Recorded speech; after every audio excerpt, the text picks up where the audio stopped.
Bagong balita po mula sa Gaza, 56 pa nating kababayan ang nakalusot na sa Rafah border crossing. Sabi po mismo ni Pangulong Bongbong Marcos, papunta na sila rito sa Cairo, Egypt.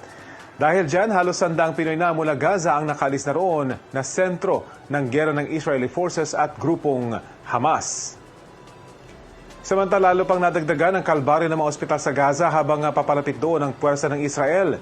Sabi ng Gaza Health Ministry, pinangangambahan nilang matama ng airstrikes ang dalawang malalaking ospital sa Northern Gaza. Isa riyan yung pinakamalaking ospital na Al-Shifa. Naniniwala ang Israel na may kuta sa naturang ospital ang Hamas Group.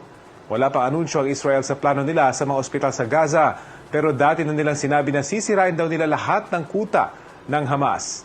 Bukod sa pangambang matama ng airstrikes, problema rin sa mga ospital sa Gaza ang napakaraming sugatang pasyente at paubos ng medical supplies.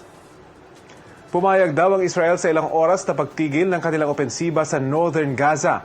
Ayon sa White House, yan ay para makalikas ang mga sibilyan sa dalawang humanitarian corridors at posibleng pagpapalaya sa mga bihag ng grupong Hamas. Sabi naman ni Israeli Prime Minister Benjamin Netanyahu, hindi pa tukoy ang oras ng poses. Wala pa rin daw kumpirmasyon kung ilang poses din ang gagawin.